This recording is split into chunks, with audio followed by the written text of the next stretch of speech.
እዚ ትግራይ ዴሊ ኒውስ እዩ። ሰላም ጻን ሃበልና ተኸታተልቲ ቻናልና ከመይ ተቕንዩ ዜና ሰዓት ክነስምዐኩም ኢና። ፈለማ አርስተ ዜና ኣብ ትግራይ ዝርከብ ሓይሊ ፖሊስ 50 ሜታዊ ናብ ውግእ ክወፍር እቲ ዝተረፈ 50 ሜታዊ ድማ ኣብ ደጀን ኮይኑ ጸጥታ ክሕሉ ዝእዝዝ መምርሒ ከመ ዝወረደ ተገሊጹ። ሓይልታት ሰራዊት ትግራይ ኣብ ከባቢ ጋሸና ኣትዮም ምስ ሰራዊት ምክልኻል ኢትዮጵያ ፊት ንፊት ተፋጢጦም ኣብ ከቢድ ወተሃደራዊ ወጥሪ ከም ዝርከቡ ተሓቢሩ። ኢትዮጵያ ብዝተፈላለየ ሸነኻት እቲ ሃገር ብተቃወምቲ ዕጡቃት ሓይልታት ትፍተን ከም ዘላ ተገሊጹ። ዝርዝሩ ክነስዕበልኩም ኢና። ሓይልታት ሰራዊት ትግራይ ኣብ ከባቢ ጋሸና ሾሊኾም ብምእታዎም ምስ ሰራዊት ምክልኻል ሃገር ኢትዮጵያ ፊት ንፊት ተፋጢጦም ከም ዘለው ካብቲ ከባቢ ዝረኸብናዮ ሓበሬታታት የመልክቱ። እቲ ኣብ መንጎ ክልቲኦም ሓይልታት ዝተፈጠረ ወተሃደራዊ ወጥሪ ኢድ ክሃብ ኣይሄበን ኣብ ዝብል ከቢድ ናይ ምፍጣጥ ደረጃ ኣትዮም ከም ዘለው እቶም ምንጭታት ወሲሖም ገሊጾም ኣለው።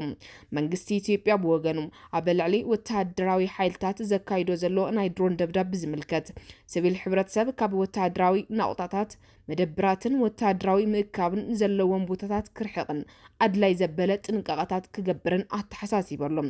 እዚ ኣብ ራያ ኣላማጣን ጋሸናን ዝረአ ዘሎም ወተሃደራዊ ምንቅስቃሳት ኣብቲ ዞባ ዘሎ ናይ ሰላምን ጸጥታን ኩነታት ናብ ዝገደደ ወተሃደራዊ ጉንፂ ከእትዎ ከም ዝኽእል ተገሊጹሎ።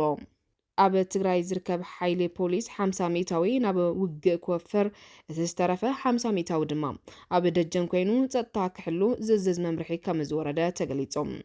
እቲ ናብ ውግእ ክወፍር ዝተመደበ ናይ ፖሊስ ሓይሊ ብስሩዕ ወተሃደራዊ ኣሰራርሓ ብምደባ ክፍለ ጦርን ሬጅመንትን ተደራጅዩ ናብተን እተመደበለን ዞባታት ከም ዝወፍር ተሓቢሩሎም። እቲ ናይ ውዳበ ቅርጺ ከም ዝስዕብ ከም ዝተቐመጠቶም ምንጭታት ኣረድዮም ኣለው። ቀዳማይ ኣብ ሰሜን ምዕራብን ዞባታት ተመዲቡ ስርሑ ክጅመር ተወሲኑሎም። ካልኣይ ኣብ ማእኸላይ ዞባ 2 ክፍለ ጦር ኮይኑ ክውደብ እንተሎም። ሳልሳይ ኣብ ምብራቕ ዞባ 1 ክፍለ ጦር ተመዲቦሎም። ራብዓይ ንከተማ መቐለ ዝሽፍን 1 ክፍለ ጦር ተመዲቡ ከም ዘሎም እቲ መረዳእታ የመልክት። ሓምሻይ ኣብ ደቡብ ምብራቕ ዞባ 2 ሬጅመንት ተመዲቡ ዘሎ ኮይኑ 6 ኣብ ደቡብ ዞባ ድማ ብተመሳሳሊ 2 ሬጅመንት ክወፍር ተወሲኑሎም።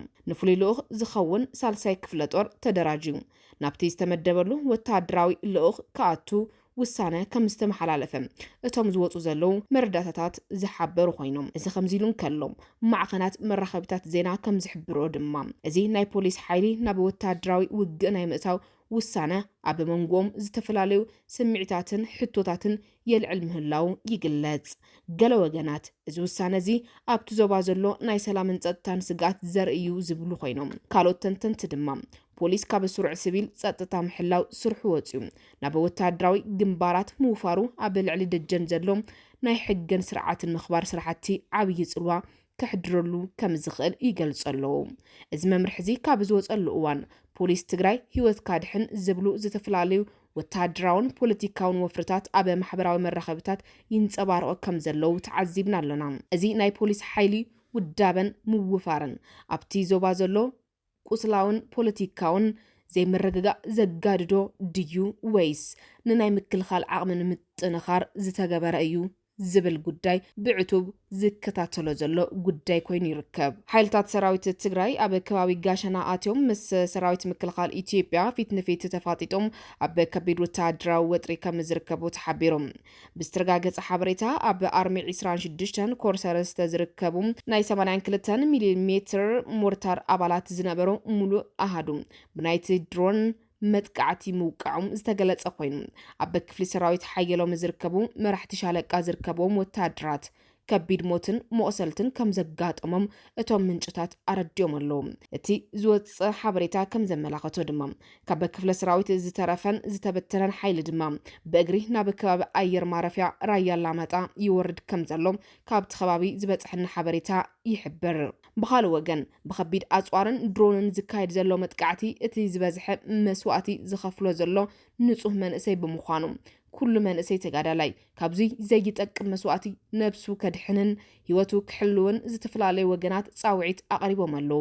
ብተመሳሳሊ ዜና ኢትዮጵያ ብዝተፈላለዩ ሸነኻት እቲ ሃገር ብተቃወምቲ ዕጡቃት ሓይልታት ትፍተን ከም ዘላ ተገሊጾም።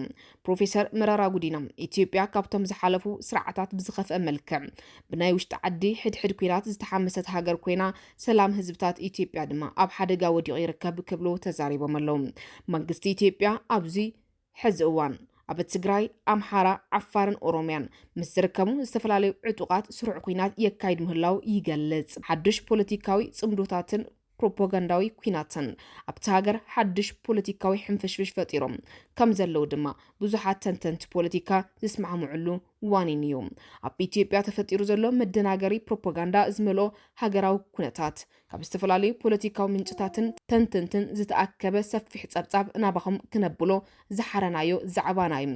ኣብዚ ሕዚ እዋን ኣብ መላእ ኢትዮጵያ ብዝተፈላለዩ ኣንፈታት ብዝተዓጠቑ ሓይልታት ብልዑል ናይ ጸጥታዊ ህውከት ትሕመስ ከም ዘላ እቲ ካብ እዋን ናብ እዋን እናተገለጸ ዝመጽእ ዘሎ ጽጹይ ሓበሬታ እኹል መርትዑ እዩ።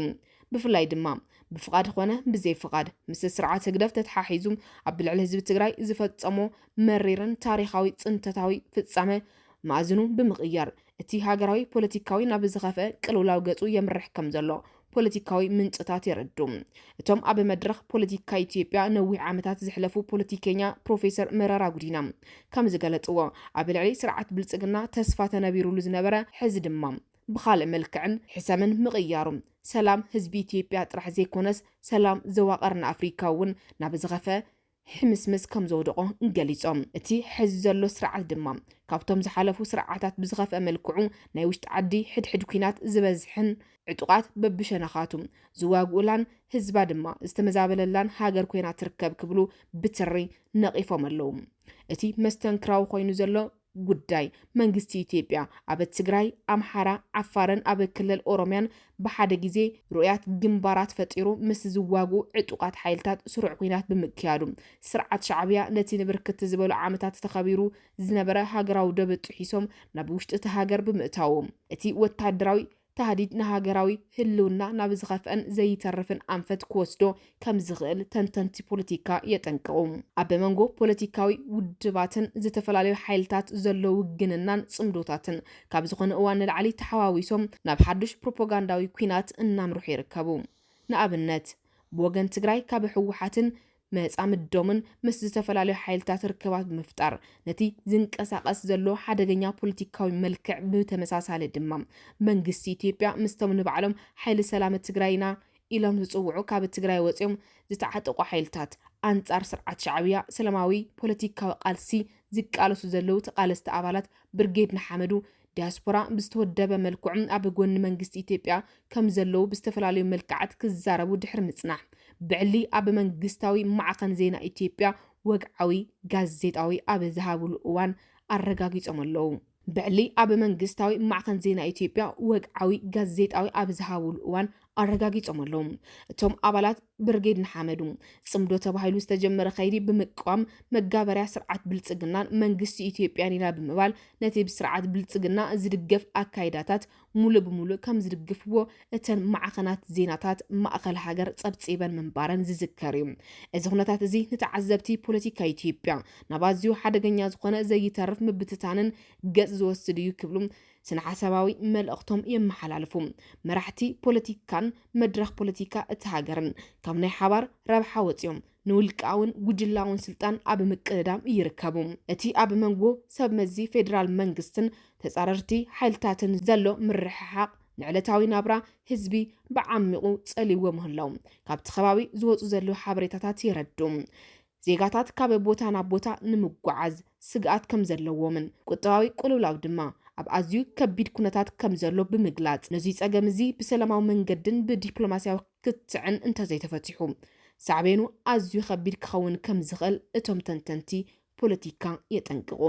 መንግስቲ ፌደራል ብግዲኡ ንህዝባዊ ሰላማውን ድሕንነትን ቅድሚያ ከም ዝህብ ሓሳባት የቃልሕ እኳ እንተሃለወ ኣብ መሬት ዘሎ ግብራዊ ምንቅስቃሳት ግና ወንፅታት ዝያዳ ከም ዝተሓላለኹ እዩ ዝገልጽ ዘሎ መራሕቲ ሃይማኖት ዓበይቲ ዓድን ሲቪላዊ ማሕበራትን እቲ ሃገር ካብ ዝወደቐቶ ጉድጓድ ንምድሓን ተደጋጋሚ ጻውዒታት ሰላም እኳ እንተቕረቡ እቲ ናይ ስልጣን ኩናት ግና ንኹሎም ጻዕርታት እንቅፋት ኮይኑዎም ከም ዝርከብ ይዛረቡ መንግስቲ ኢትዮጵያ ንደቡብ ኤርትራ ዝምልከት ዝነበሮ ናይ ኩናት ባህጊ ዓብይ ለውጢ ከም ዘርአ ተገሊጾም ኣብ ዝሓለፉ 3 ዓመታት መራሕቲ ኢትዮጵያን ሰራዊቶምን ንወደብ ዓሰብ ብሰላማውን ዲፕሎማሲያዊ መንገዲ ክንጥቀመሉ ዝብል ኣመር ብምሓዝ ዝተጀመረ ቃልሲ ካብ እዋን ናብ እዋን ድማ እቲ ዓውዲ ናብ ሓይሊ ብረት ኣብ ዝተለወጠሉ እዋን ድማ መንግስቲ ኢትዮጵያ በሓይሊ ንምውሳድ ይስጉም ከም ዘሎም ኣብ ባይታ ዘሎ ጥረ ሓቂ ከም ዝኾነ ጸብጻባት ማዕኸናት ዜናታቶም ምርኣይ እኩል መርትዑ እዩ